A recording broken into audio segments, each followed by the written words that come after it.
Music Not Diving is brought to you by Acid Nation. What is Acid Nation? Well, it is a direct-to-consumer platform. So if you're selling music as an artist or a label, or if you're a music fan wanting to buy direct from your favorite people, well, this is a great place for you to be. Clearly, direct-to-consumer is increasingly important in the music landscape. People are, I think, frustrated with the big streaming platforms. They're frustrated with the perceived injustices of the big companies and the exploitation of artists and independent labels. And D2C is just, completely crucial and increasingly, as I said, important in bridging the gap.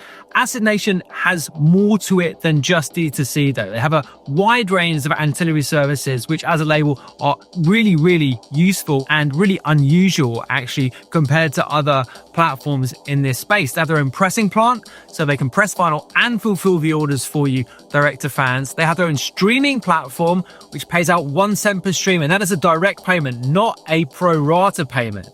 So this is the mythical 1 cent per stream in reality over on acidnation.com. We use them for Hot Flush recordings. All of our stuff is on there, and I couldn't recommend them highly enough. So head over to acidnation.com to check them out.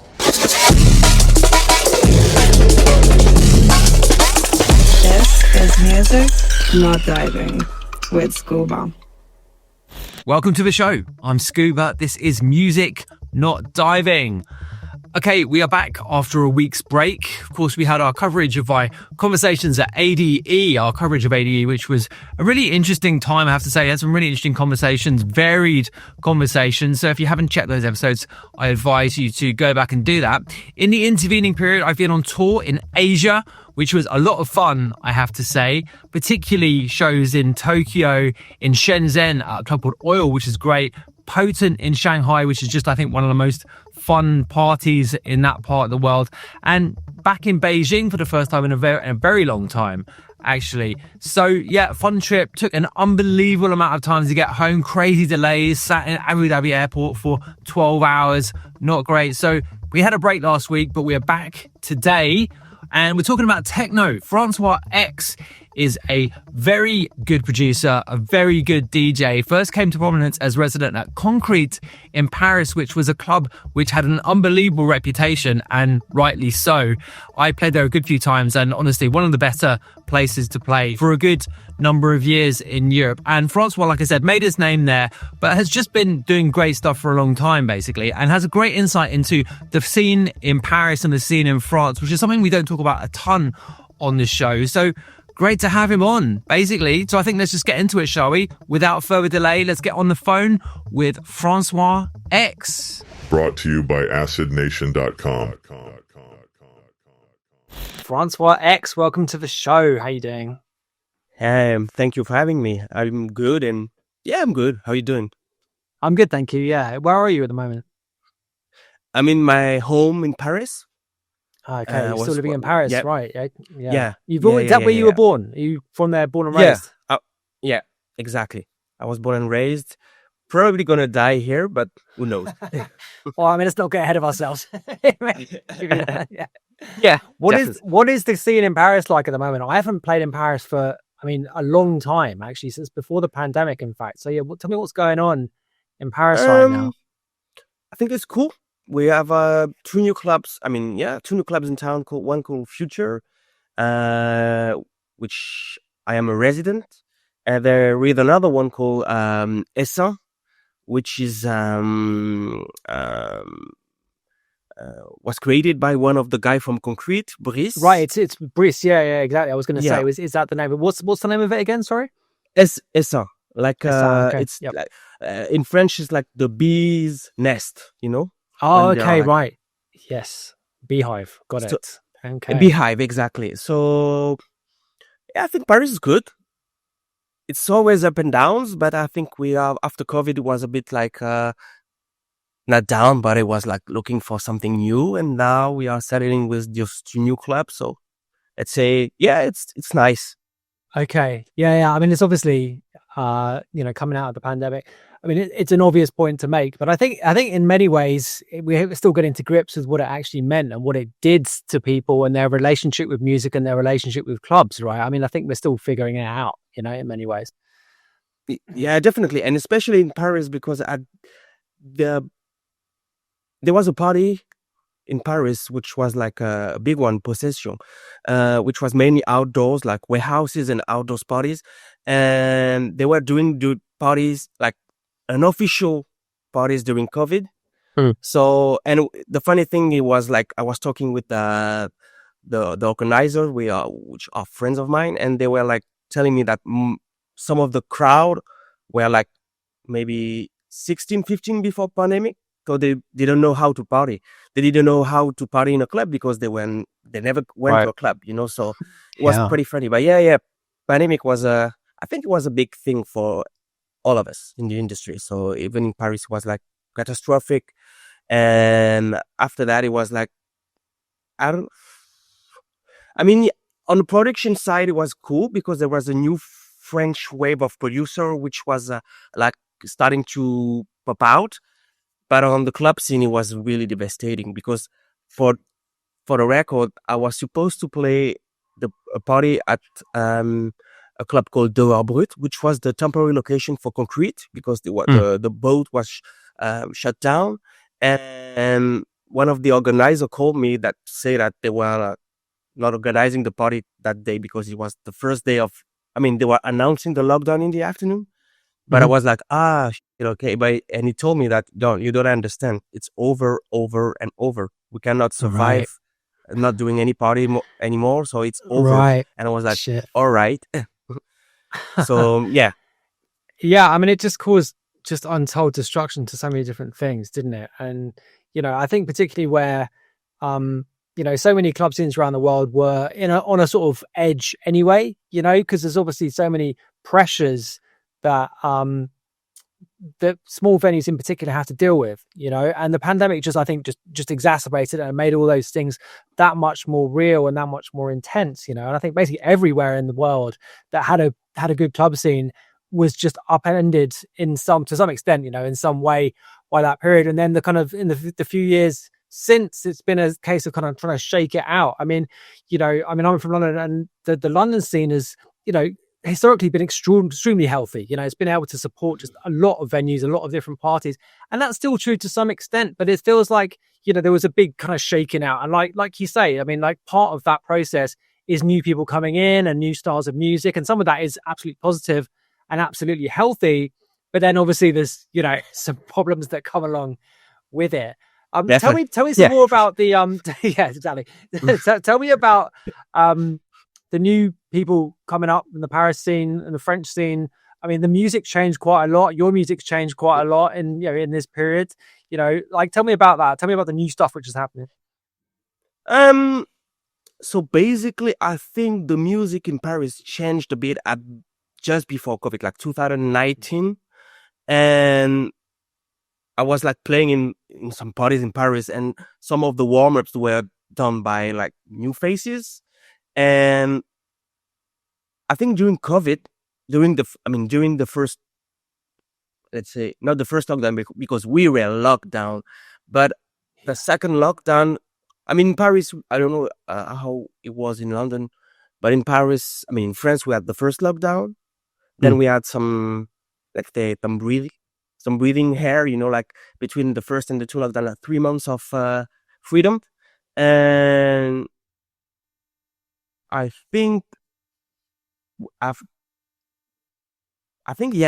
met some of the guys, some of the new faces between the two lockdowns, and we had time to, like hang out, talk, like starting to know each other. And at the same time, we had also a project. In Paris, we had like some temporary locations, which they were outdoor and funded by the city.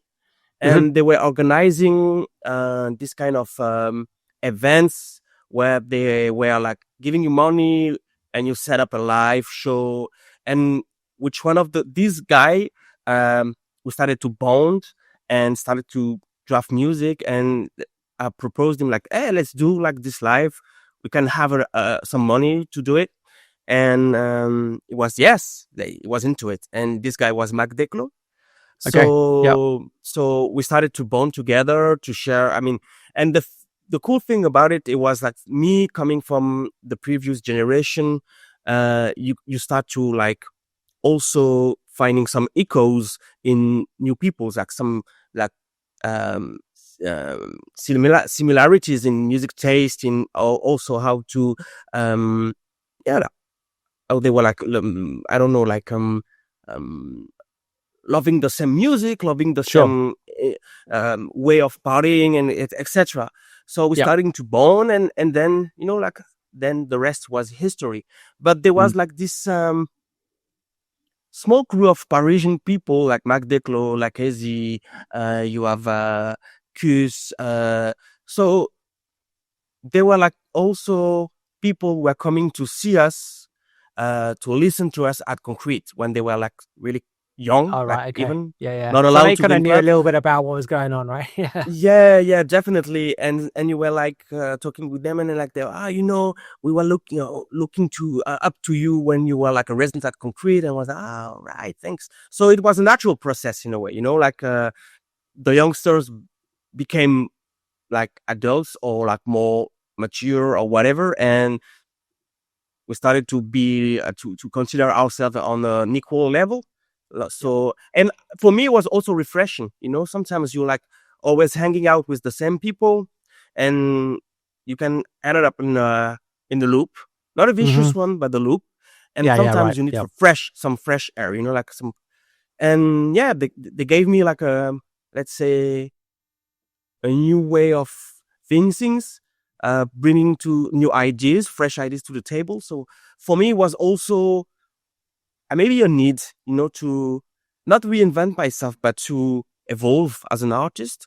Yeah. And also, like you said, in Paris, the sound, I mean, not just in Paris, globally, let's say, but Sure. the sound, the music evolve, change, the BPM rose to rose. And I think for me, even if it's like, you can say it went all over the place, but it was a time when as an artist, I was able to also find a new way to keep on, let's say, I Sure. was maybe Yeah. going Yeah. in Yeah. loop, Baroque techno. And at the end of the day, I was like, all right, let's go further. Let's try and experiment new things. And those guys, this new generation, and me to do that. Yeah. How would you sum up the changes in the sounds? Because I mean, like you say, yeah, the BPMs have got faster. There is a slightly different take on it in different places. I get the impression there is a distinctively French or maybe Parisian take on techno right now. I mean, maybe tell me if you agree with that. I don't know. Like, it's funny you asking this question, because right now I'm like in a position where I have the maturity to take the first part of my career and the second part of my career and mix it together and have this kind of sound which is really me in a way, so basically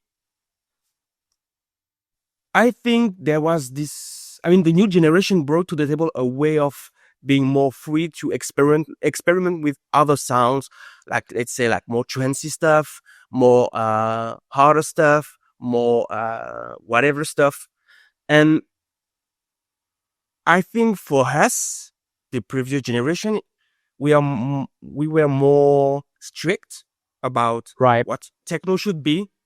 And if it's going slightly on the border, it's not it's forbidden, So it was, The techno people can have that perspective, right? It can be a little bit, straight down the line, a little bit kind of narrow, And it's a bit contradictory because we say techno is music from the future, so let's say. Right, exactly. Yeah. and I think if we summarize what this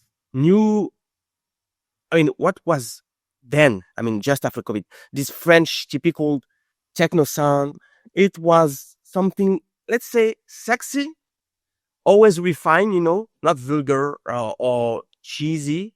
But it was a time where, this particular era right after COVID was, for me, not a defined sound. It was more like an experimental time. where we were combining me bringing my experience to the table. Those kids, they're younger than me, they're not kids anymore, but the new generation bring like freedom in terms of composing, picking up sounds and mixing them together.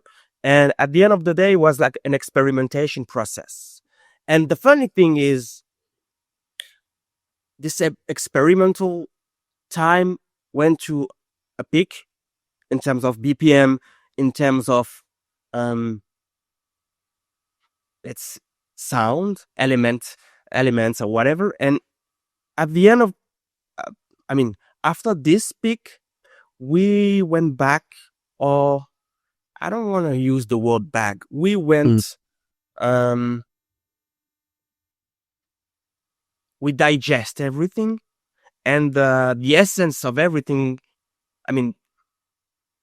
not came back, but rose again in a way. And now the sound, and it's funny because all those kids now, they're coming back, grasping those previous era, like Berkine era, like deep techno, hypnotic stuff, and combined and mixed with like this new way of doing techno, of producing techno. Yeah, it's like it's back and forth, it's like sure. So no, it's funny because I was sorry to interrupt you, but I was listening to I went through your, just before we got on the call, on the kind of half an hour before we got on the call, I've just gone through your whole catalog. I've listened to all the music basically in turn, and getting to the most recent stuff. That's exactly what I thought. So it's basically coming back to a bit more of the sort of aesthetics for the the kind of Berkine kind of like atmospheric, these kind of like big, almost industrial sounds, but the BPMs are still faster, and it's got that slightly different, that sounds slightly different feel to it, So just like you're saying, sure, it's a similar sort of thing. It's sort of a one toe back in that kind of older stuff, but it's a fresh take on it, right? Yeah, exactly. Exactly. Yeah, you said it. Yeah, and it's really interesting as an artist, because you can say, some can say like, you're going there. No. It's like a natural process. You're evolving, you're experimenting, and then your sound is, you're more mature as a person to know, okay, like you said, the BPM is faster because I want to play faster, and the scene is faster. So, and and at the same time, as a producer, you're more skilled. So you can like, hey, if I'm going to produce like in a faster way, maybe I can like bring back this element twisted in like 2025 vibe. What it's gonna be? Nice. Oh, and when I'm doing those new tracks, it's exactly like that. I'm like imagining me playing a club, like now a club, and at the same time hearing some reminiscences of my past. And it's funny because I'm able to translate this in the music from, in contemporary music in a way. You are 15 minutes into this episode, so well done for sticking around so long. I'm just going to take this opportunity to tell you about our annual pledge drive, which kicks off this week.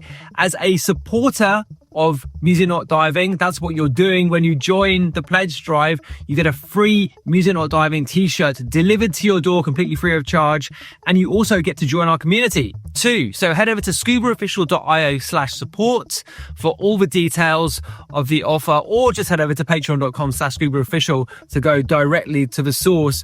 But like I said, this is a great way to support the show. We're completely dependent on our supporters to keep the show going. So if you're enjoying what we're doing here, we would massively value your support. So with that, I'll let you get back to the episode. Thanks. Let's just go back a little bit, because I want to talk about Concrete because it's such a great club, such an important club in the history of Paris techno, just actually European techno, generally speaking. I was lucky enough to play there a few times too.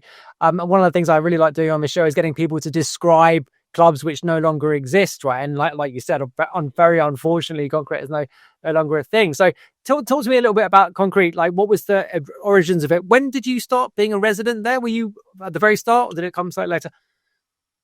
So 2012. 2020. Yeah, 2012. But for the record again, 1 year ago, I booked you at one of my party. You played at Social Club. No, Social Club. Yeah, right. I remember Orbison. Oh my god! For my party called Demented. demented. Yeah, Social. I remember that. And I remember it because I'm pretty sure we'd done our party at Berghain the night before or something like that. And I was inside. Yeah, I mean, this is, I remember this close. I mean, because Close Social Club was a great club as well, actually. I really enjoyed that venue. It was really good. No, I remember that because, yeah, I remember being quite hungover that night. One of those was. But yeah, that was great. I didn't realize that was your night. Wow. Okay, that is going back a long way. That must have been what? When was that? 2009 or something? 2010 maybe? 10. I mean, Yeah, I mean, okay. we booked you, and you were in the same agency as John Orbison, no? Possibly. Because Yeah. I don't remember, but it just dropped at that time. His anthem. So, but we are a big fan of yours when you were like doing this, because it was Berghain, Substance, Scuba, super Yeah, dark, yeah, right. stuff. Yeah, that era. Yes. But Back in the day. back in the day, like you said. But and the 1 year, I mean, I knew Brice, the a director of Concrete from Paris, and the first techno party they hosted at the club on the boat. They booked me, and I think right after my set, Brice again, asked me if I wanted to join maybe an hypothetical agency they were going to create. And at that time I was working in finance, so Oh, really? I was Okay. pretty much an amateur. I was not an amateur because I was doing parties. I was like playing a lot in Paris. I mean, at that time I was already had a remix for Marcel Detman, released on DJ Deep labels, but on a professional level, it was not my job. So I said yes, and and the rest is history. Now, more seriously, but at that time, it was the perfect moment for Concrete to happen, because the secret sauce of the club was to be able to combine, like two tribes of clubbers in Paris. One tribe was the more freaky people. They were dancing, freaky people. And the other one was more like the geek, the one who was standing behind in front of the DJs and saying, yeah, he's playing this track, but it's too obvious. He should have played the B2 track. Those type of people, So, but when they were combined together, it creates like certain kind of magic. And also because the club was just doing a party, I think was once or twice a month, and it was a day party. So it just never happened in Paris. It was from 7 a.m. in the morning till 2 a.m. the next day, Sunday morning, Monday morning. And also, there was not so much stuff happening in Paris at that time. So it was the perfect ground to create a new epic, let's say, venue. And it happened like that, and it was for us something magical, because it created a scene, because we are like, not like separated, but we had a place where we could gather, experiment. And as a resident, it's super important. As a DJ, it's super important to be a resident, because you can experiment, you can repeat yourself because the crowd knows you. And at that time, we had this place to develop our DJ skills and also to bond with each other and know new people.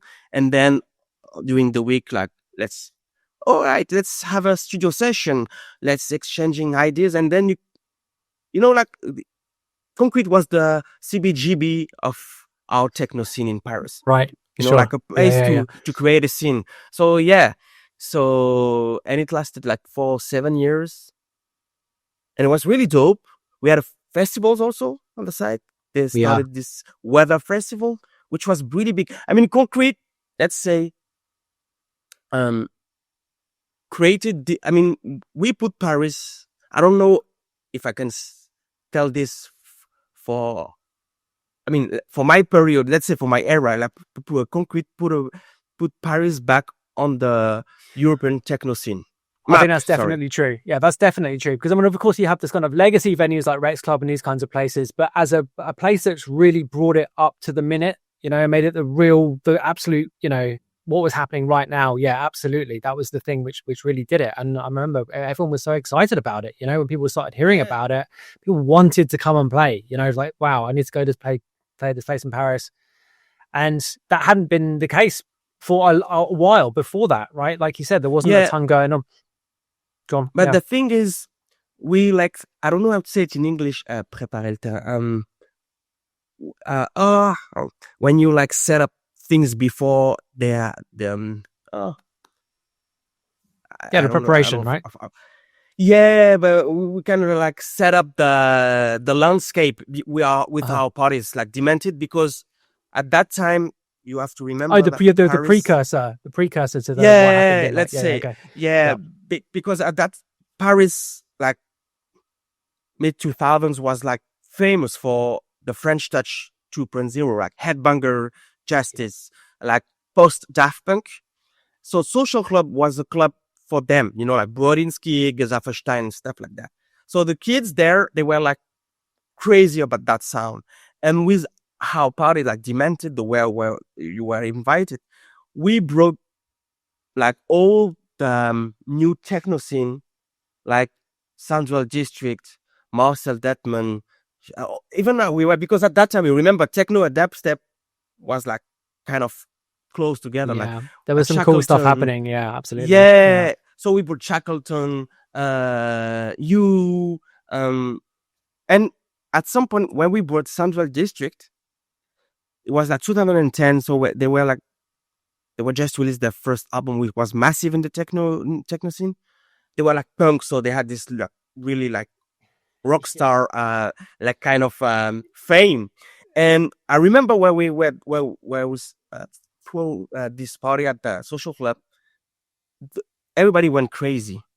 And maybe 1 or 2 years after that, I met some people who were there, and they were like telling us, you can't imagine that because of this party, you switched our mind from French touch to techno. Wow. So when Concrete happened, all of those kids who were converted by us, joking, but in a way, oh, absolutely, yeah. went to Concrete, and they were like praising Marcel Detman, praising techno people, and so that's why at some point Concrete was there at the right time. You know, people were ready for it. Yeah, so you laid the ground, basically prepared the ground for the thing to happen. Laying the ground. Yeah.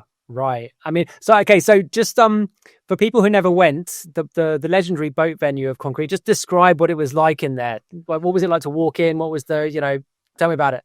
Tell the people that didn't get to go. So it's a boat.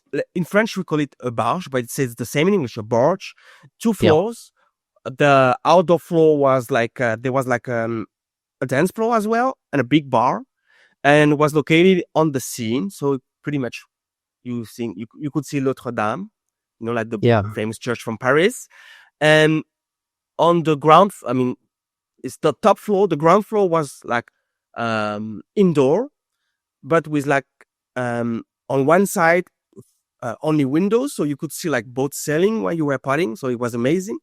And basically the booth was not in the middle, but you could be around the booth. So when you were playing, it was amazing, because at some point on the Sunday, you were, let's say you're playing Sunday evening, sun is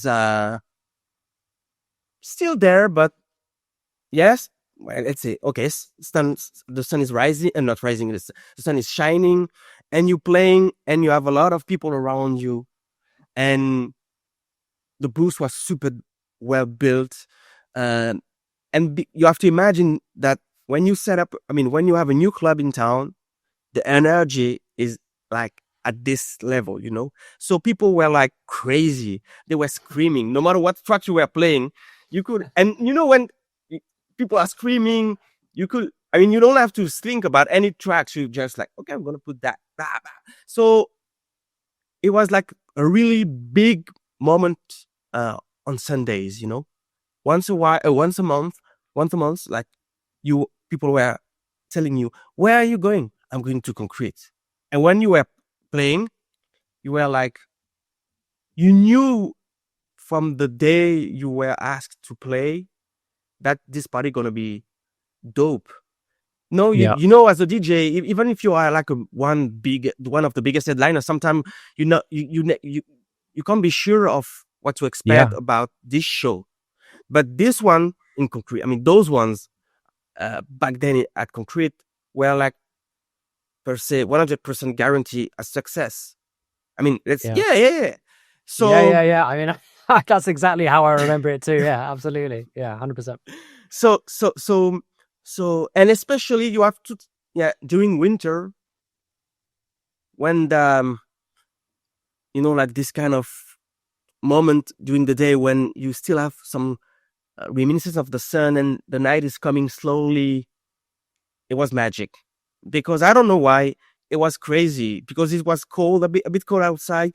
Everyone were like going in, was packed, sweaty, and it was really nice. It was really, and also when you have a club where you can go as a clubber, when you can go to a club, and the party is going to be dope. At some point, you don't need to look out to know the lineup.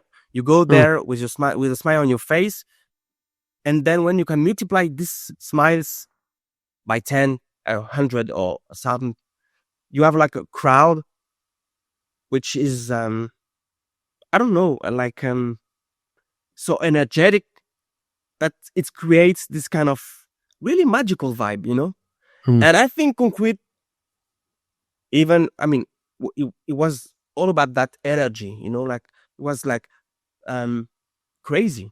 I don't know.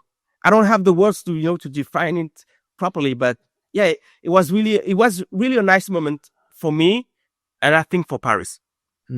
Yeah. Absolutely. Would you say there was a sound associated with it, like a style of music, something you could, or was it more of a general vibe? What do you think about that?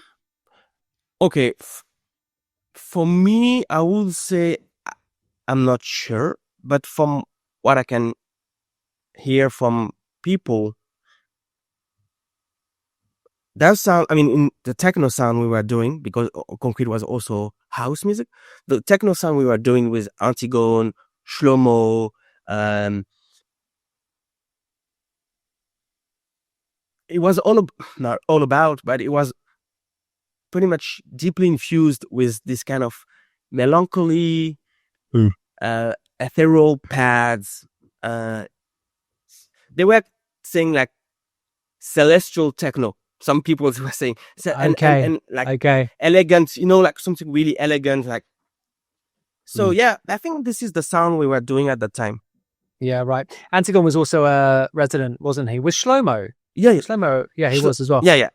Okay. Yeah. No, I was listening to. I just love all those tunes. Absolutely. I was listening to your collab album with Antigone earlier as well. It's just awesome stuff. It really is. It's so good. Thank you. So honestly, some of my favorite techno, genuinely. So yeah, really, really great. So you mentioned that was your first. Was the first time that you became a professional DJ in huge quotation marks? Like, at what point did you go pro, as it were? When did you quit the day job? It was not a day job. It was a job. Okay.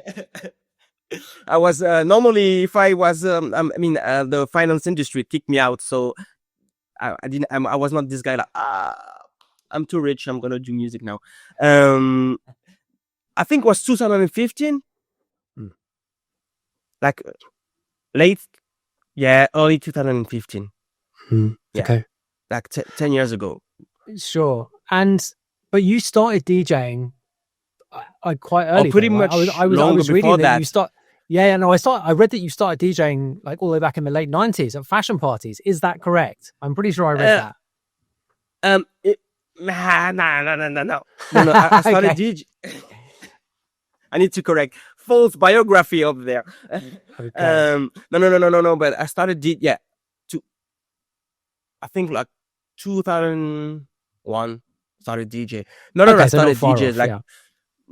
not far off. No. I started DJ with my friends in bedroom DJs, and the thing is, I was going to two record shop in Paris, and at that time the scene was pretty much not tiny, but smaller than today. So you were able to meet the famous local DJs from from your town. And I started to go to Bettino, which is one of the two record shop, and started to become friends with like DJ Deep, like Frank Roger, all the French scene at that time, and started doing we were doing our own parties, because when you want to start playing, you organize yourself. You kind of have to, don't you, right? To book yourself. Yeah. And then I was invited to do some warm-ups in Paris at Rex Club. There was a club, I mean, still existing today, like the June Club is in Paris. So I was starting to do this warm-up, which were like pretty much useful in my career. Yeah. So, but we were playing more housey stuff at that time. I mean, I was raised with like Black American dance music, like Detroit, Chicago, and New York. So I watched a bunch of like Jeff Mills stuff, Larry Heard stuff, and old Chicago stuff. Yeah. So when did you start buying? Sorry, when did you start buying records originally? The moment I went to club. I started going out like 1998, and I think to be honest, like 2000, 2 years after going. No, I don't remember starting going to class, but I think I was buying records like here and there. Yeah, on random occasions, but I starting to buy records when I had my first pair of turntables, like Gemini. You remember this brand? Of course. If you didn't learn to play, if you didn't learn to play on Gemini's, you're not a proper DJ, honestly. Exactly. So yeah, 2001, 2001, and 25 But it was years house ago. initially, mostly house kind of stuff. No, because at that time you were buying everything. Right, sure. You had a Purpose Metal record by Jeff Mills. Okay, you had like I don't know, like a new stuff from Jovan, classic New York, New Jersey house. You bought it.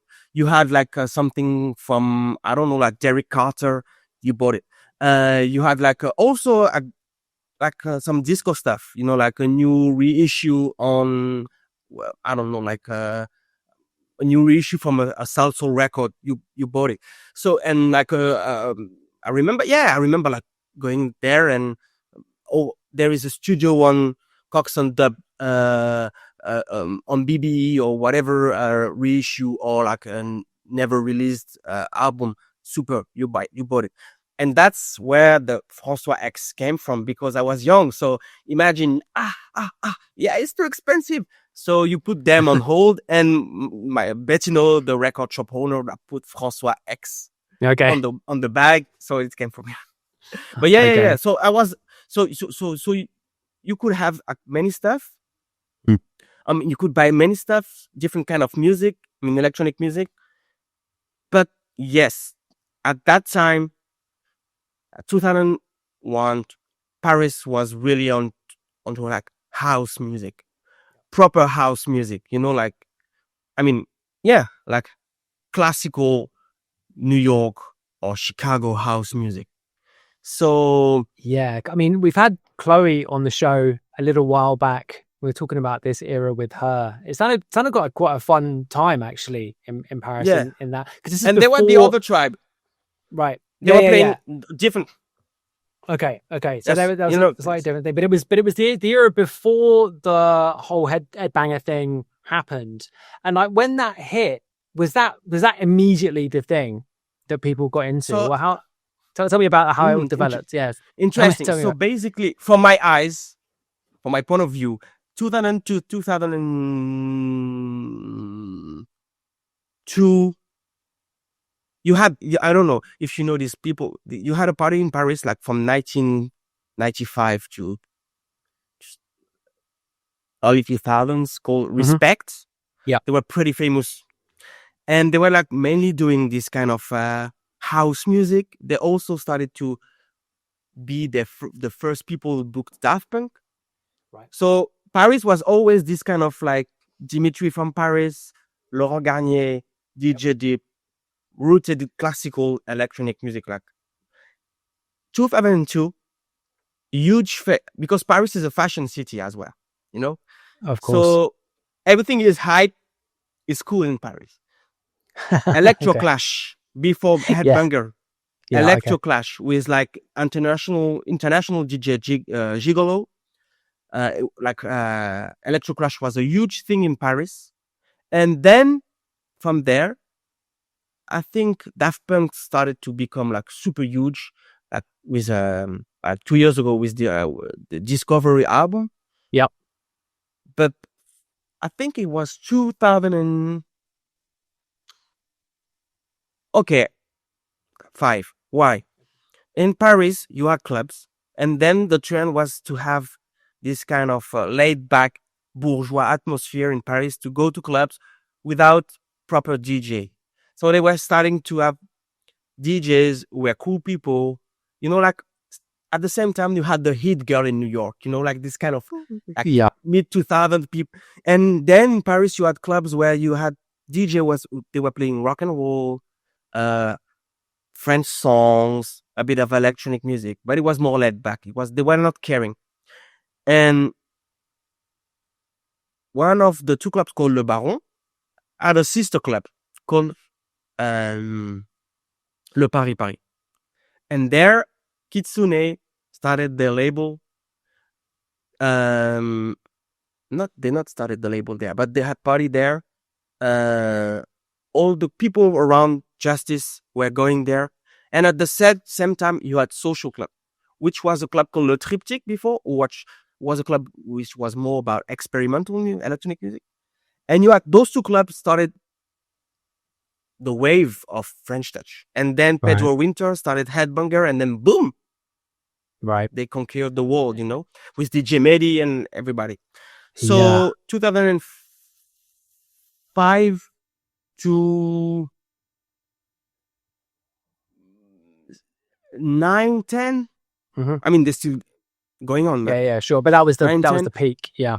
You know, like house, Electroclash, French touch, nothing in between, concrete. Got it. Yeah. So what were you doing in that period? Like, were you super into that stuff too?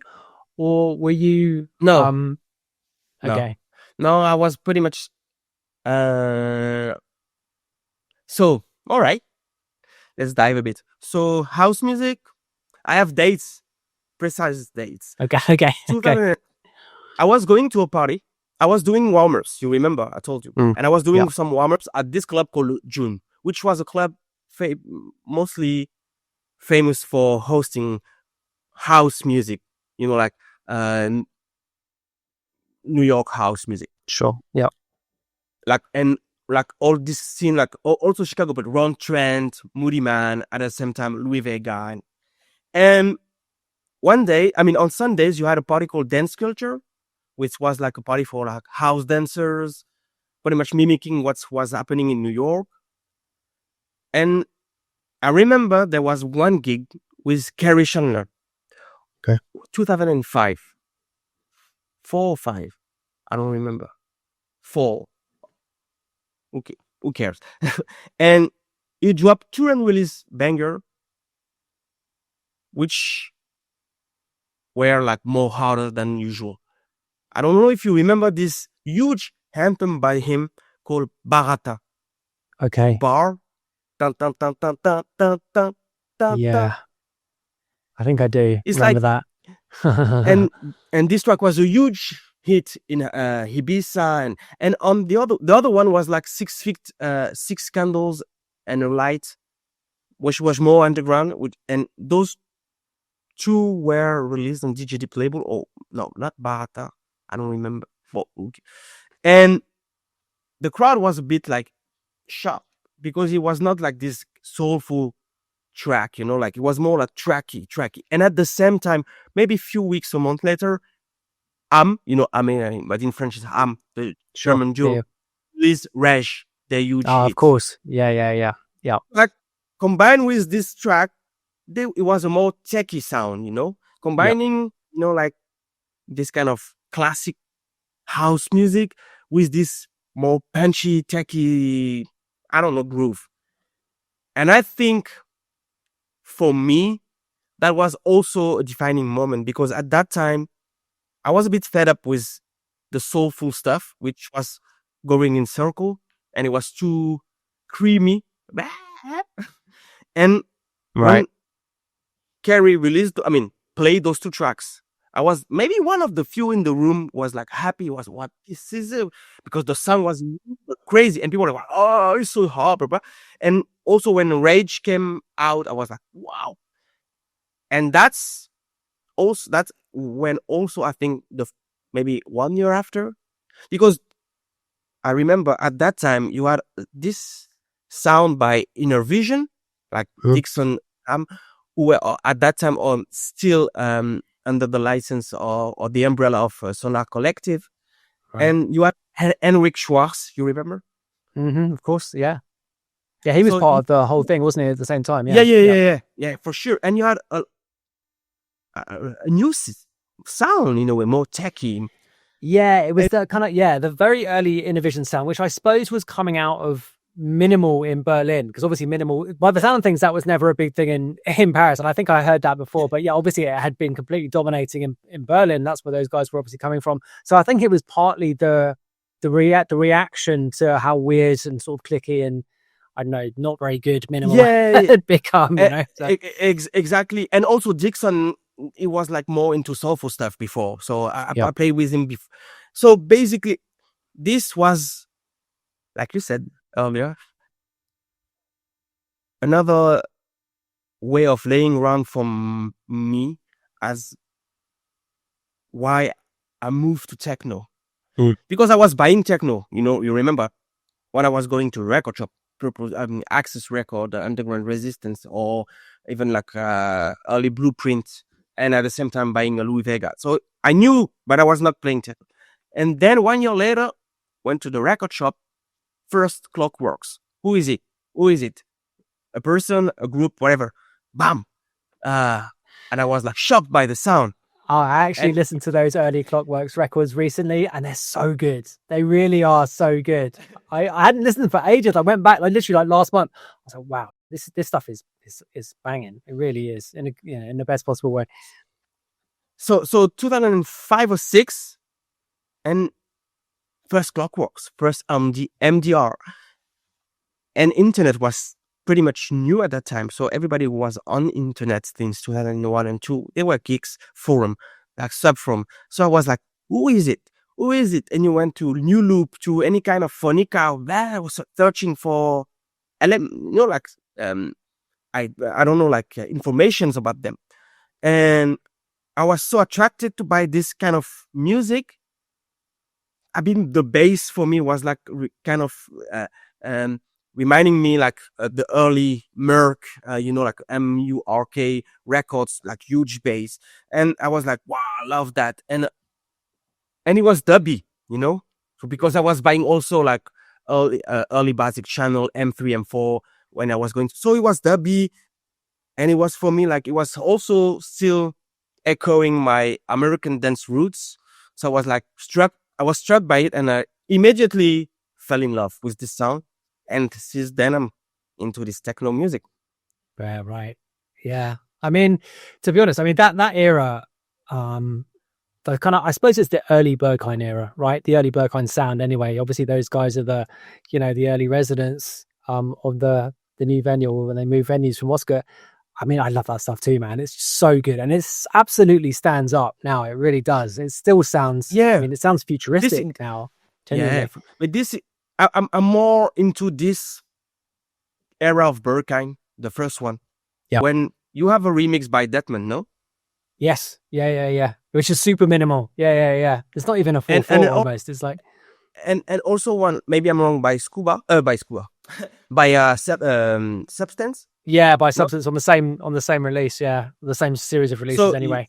so Yeah. this era was like, for me, this is my favorite era of Bergen, because after that it was more like about Italian and Spanish loopy, more hypnotic stuff. But this era one, where you had like this early Klockworks, MDR, and also this moment where you had like, let's say like a combination of dubstep, but and techno, and you had those,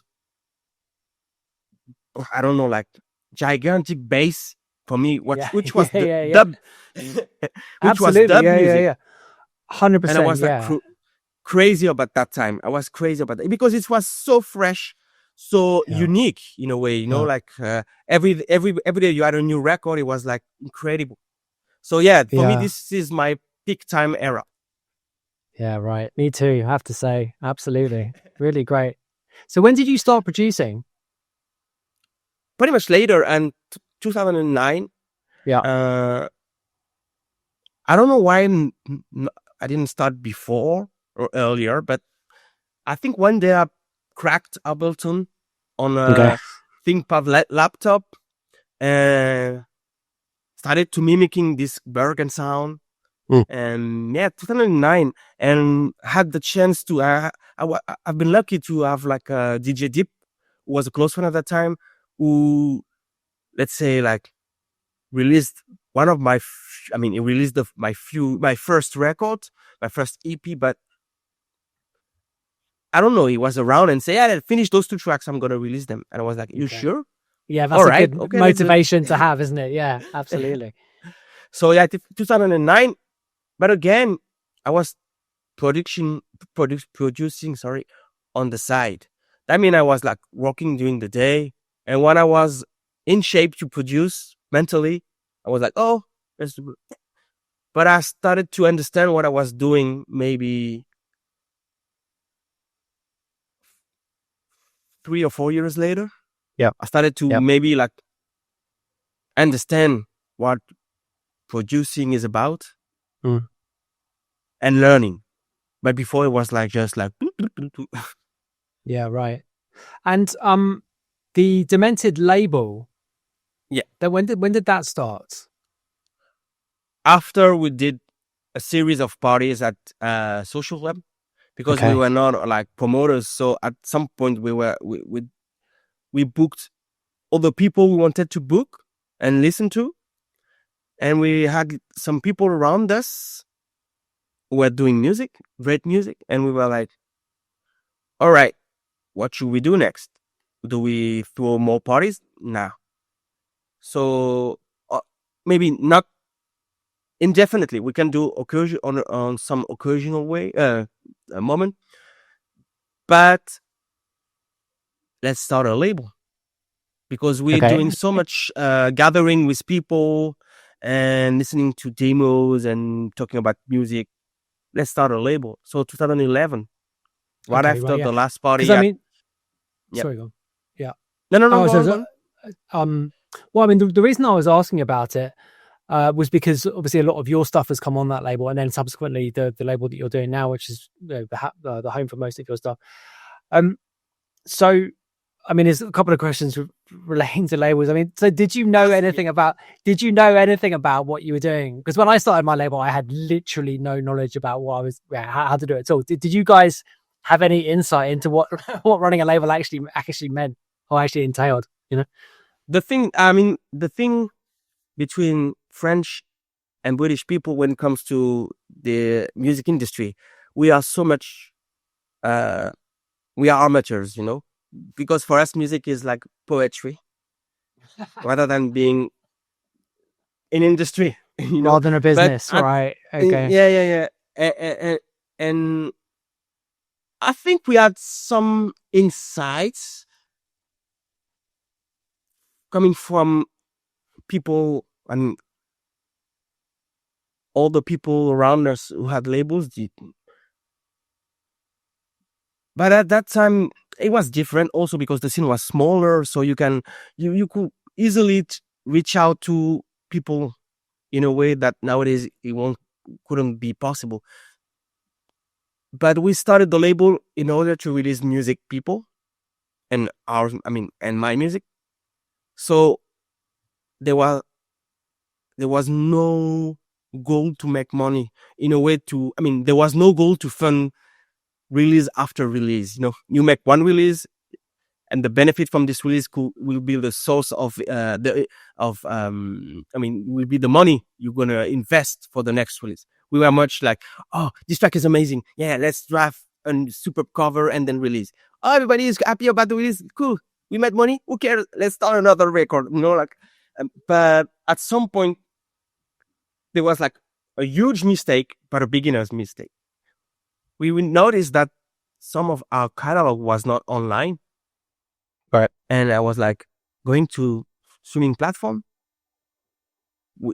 They were new, but I was like, well, it's not on iTunes. Oh, it's not on Spotify. It was later. I don't remember what Spotify started, but at some point I was like, none of our music is on DSPs. Crazy. Because when we were like filling the submission form, we didn't ask. and I was like, what the But besides that, because we were particularly keen on doing proper covers and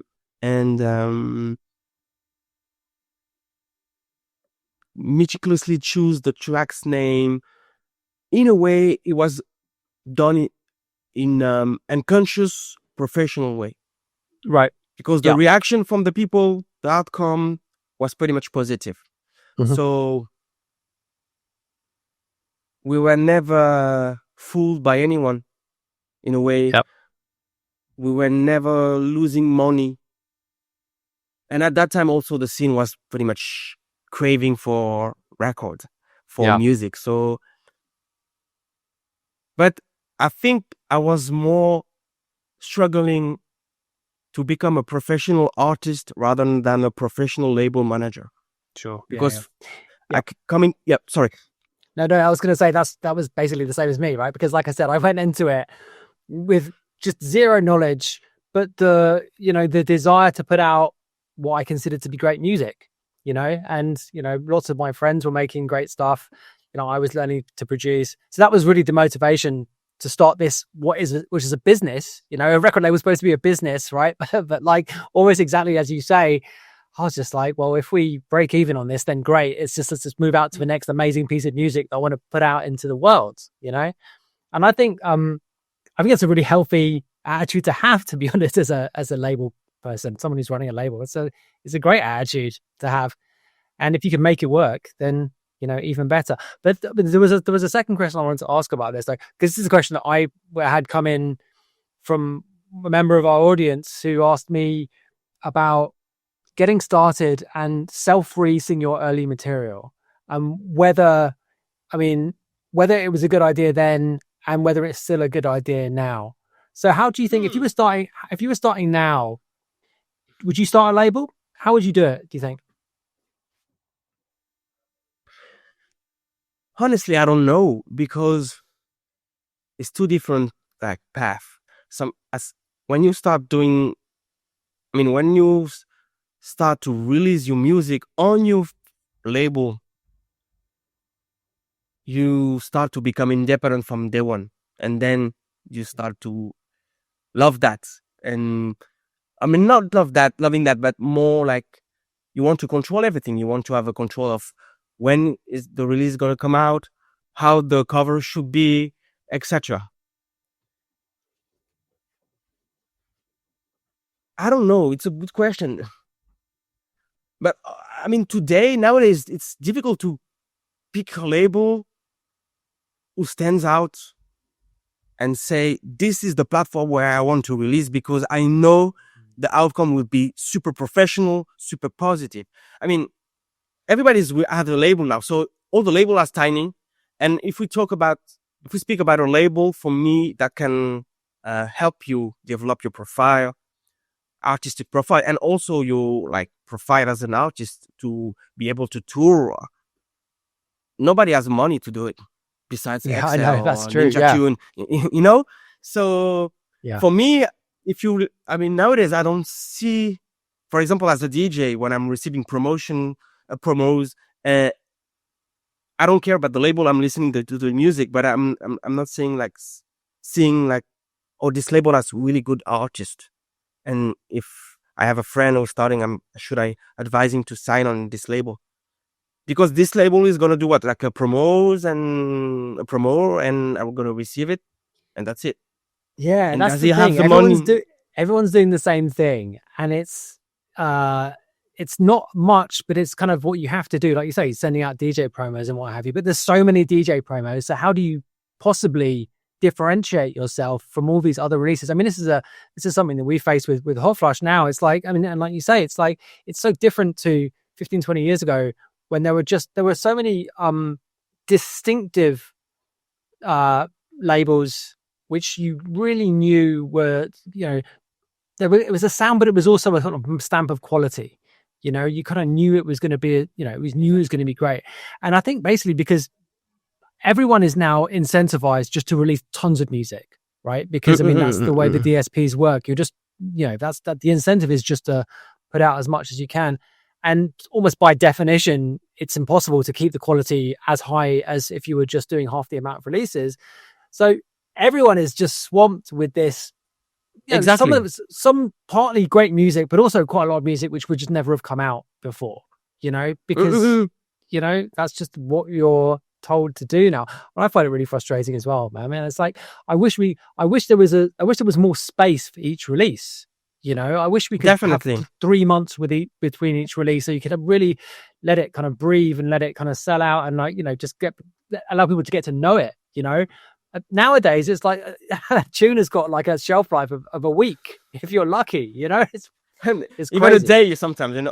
Yeah, right. But yes. So basically, and if do you need a platform as an artist today when you have like socials? Exactly. So it's different. I mean, and also as a label, if you want to push an artist and you're gonna invest a sum of money to pay, to help him pay like a PR or doing some ads or marketing campaign or whatever, are you gonna recoup that money? Where? Because the artist is gonna be booked, and the DJ fees is gonna go straight to him, not you. So as a label manager, what do you do? And at the same time, the artist, I'm gonna sign on this label. I'm gonna have an exposure which gonna help me have bookings. Yeah, but I don't have the money to push you. So you have to push yourself on socials. So at the end of the day, say, oh, I signed on the label, nothing came out of it, instead of having my name on the label discography. But I need to, because sometimes when I had artists who wanted to release it with me, they were like asking me what I would do for them. Yep. But what can I do for you? I mean, the thing I can do for you costs me money. Yeah. Where do you want me to recoup the money as like a big major label? Like you're gonna have 10% of the money? Right. Because after the recoup, you're gonna have like this. Because they don't. I mean, we don't understand. I mean, we understand, but sometimes we forget that in the electronic music industry, it's difficult to make. I mean, especially in techno, to produce an EP and break even. And even when you don't break even and make benefits, it's small. Because you need to buy if you want to do vinyl, if you want to do like a cover mastering, blah, blah, blah, it's a lot of money. And then if you want to, I don't know, some people ask sometimes, and I remember they wanted me to pay for the photo shoot. Yeah, I was okay, but you don't gonna see any like any penny. So it's difficult. Exactly. But I think nowadays with socials, you can do yourself on your own. You set up your own label and go for it. Yeah, I mean, it's such a difficult thing, isn't it? Because I mean, again, a big part of the previous periods was the community that grew up around labels. Because it's not just about having a profitable release. It's not just about, getting exposure to play other shows. It's having that relationship with the people who run the label and the other artists on the label, and the kind of like, the kind of additive effects that those associations, produce, just talking about the, Innovisions, for example, those guys absolutely, it's more than the sum of its parts, if you know what I mean. And, the same with so many others. And I think, everything you said is absolutely correct. There's just not so much of a point now. There's not so much of an immediate benefit to being on a label, but I think we all lose something when people are, incentivized again to do it on their own. And it does make sense to do it on your own. It's like, I think there's some, sure. but also, the other point is that the correlation between releasing great music and getting booked in clubs seems to have kind of gone away as well. What happened there? It used to be if you released a big tune or released a good tune, you got some bookings to, as a kind of reward for it, kind of pat on the head. Here's a few DJ bookings. That's gone away too. A separate question would be, which relates to this. How have you reacted to this? The necessity now to market yourself in much more of a proactive way, do the socials, do all the things that you're expected to do now as a DJ. How have you approached that? How do you kind of get your head around all that kind of stuff?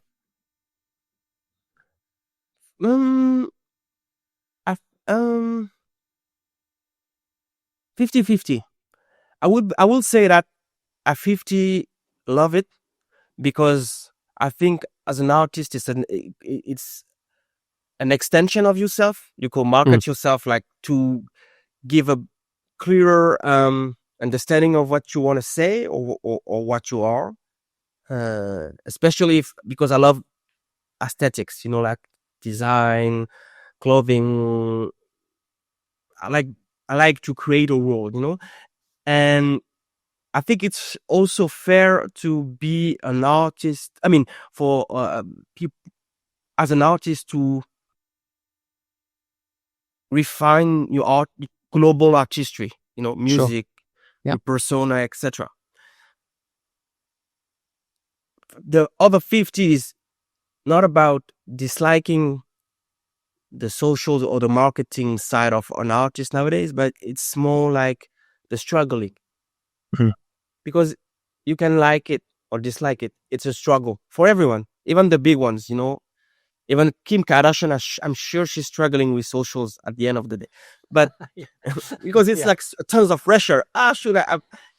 But it's like, this post only got 5 million likes instead of 7 million. Damn it, I failed. Exactly, there is no end of it. Because for me, the numbers sometimes are not a good representation of the quality of an artist, and not and also it can give you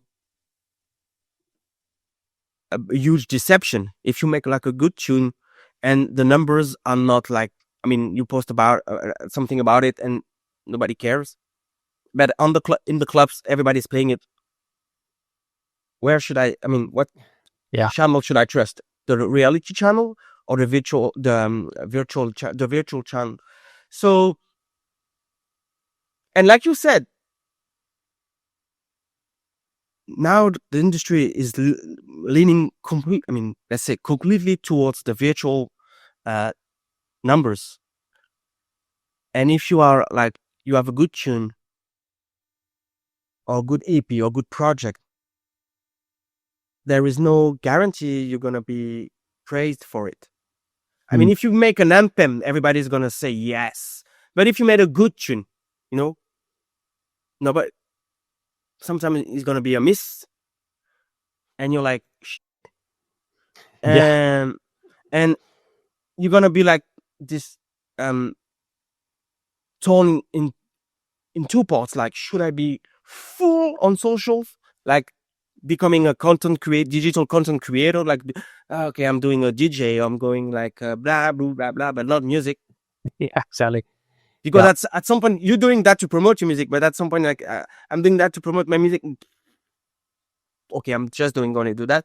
Yeah, right. But where's the music? Exactly. Yeah. And where's the music? And at the end of the day, I'm sure people are gonna feel frustrated because I want to do music. So it's like a vicious circle, it's difficult, but it's part of the job nowadays. So you have to face it, and you have to, but I think the people who wants to be creative will remain creative. If you want to do music, you're gonna still sticking to the studio and doing music, and you're gonna find better way to promote it, but you will still doing music, So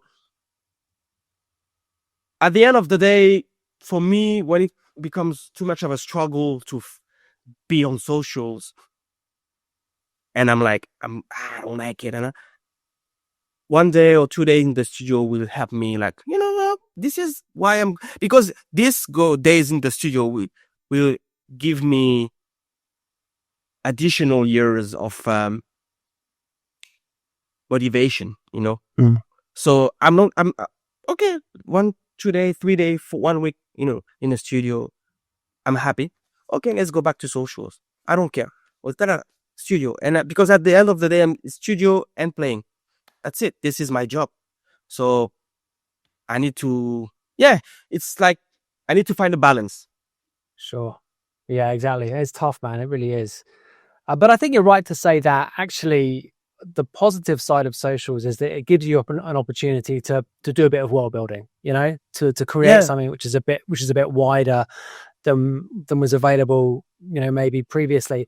And, I had this conversation with, on a previous episode of the show, we were talking about, previously having to wait for interviews to say anything, and sometimes that was a long period, and then obviously you get misquoted and it's bullshit and you're like, but now you can, a major plus of socials is you have complete control over the message, in a way which was much more difficult to do before. Yeah, absolutely. Well, listen, man, this has been great. Let me just finish up by asking you a very difficult question, which is, can you predict where techno is going to go next, or where it's going to go over the next few years? What are your kind of like intuitions about what's going to happen to this stuff over the next few years? I think it's a tough question. I think we went to the maximization of sounds, speed. Now there will be a time for a soft landing. So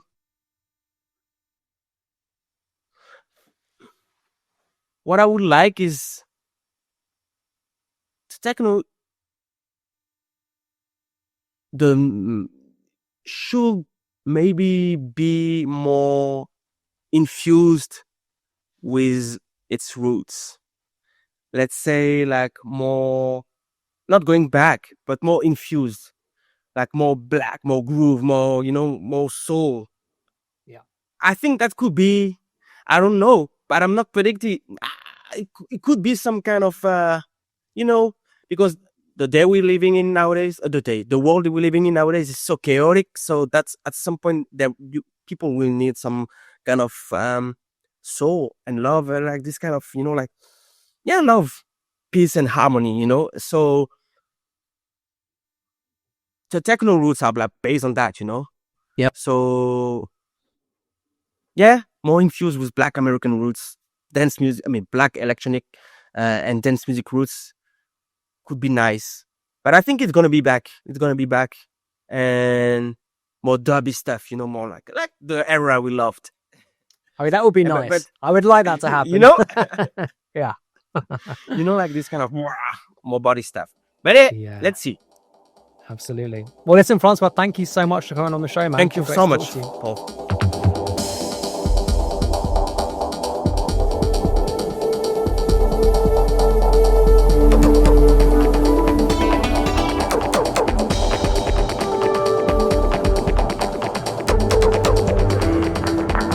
Music, not diving, with Scuba.